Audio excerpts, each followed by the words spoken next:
namin kayo ang first woman mayor dyan sa lungsod ng Maynila in 450 years. So hindi pa kayo nag-aanunsyo ng inyong plano if you're going to run for a second term sa May 2025. Pero meron kami mga nabasa po man ng mga ulat na si Isko Moreno mukha yatang may plano ulit na tumakbo, no, to stage a comeback as a Manila mayor, and you have asked him to sana reconsider his plan. Bakit po? Can you give us kung ano po ang mga saloobin nyo tungkol po sa kung kayo po ay tatakbong muli at kung ano ang saloobin ninyo dun sa plano naman ni Isko na tumakbong muli sa darating na Mayo? Definitely po, I will run for re-election. Tama kayo doon. Ang saloobin ko po, syempre gusto ko po yung aking little brother, kasi po ang turingan namin sa isa't isa ay pamilya, to reconsider his decision. Alam niyo po, ang amin pong local party, ang Asenso Manileño, ay binuo po namin yan. Nagsimula kami, 7 lamang po kami.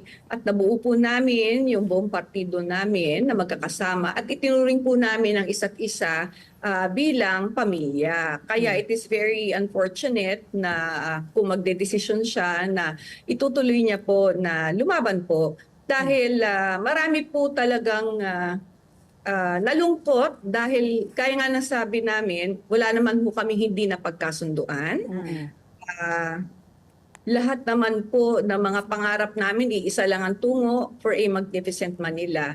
So, yun po ang nakakalungkot na parte doon. So, if worse comes to worse, if he really decides, if he's firm in his decision, magkakaroon po kayo ng kumbaga magiging magkalaban po kayo. Opo. Kung tutuloy po. If you will really decide na ituloy niya. Okay. Pero wala kayong plano, Mayor, to communicate with him directly para naman magkaroon kayo ng isang goal, no? At isang direksyon lamang. Meron kang plans to directly communicate with Isko? Ay, nakailang beses na ho kami nag-uusap ni former Mayor Isko. In fact, dati po ay tuwing linggo nakikita po kami. Every week nakikita po kami para po mapag-usapan namin ng mga plano sa Maynila. At ilang beses na din po niyang binanggit at sinabi na wala ho siyang plano bumalik sa Maynila. It's very unfortunate na tila ba nagbago po ang kanyang isip.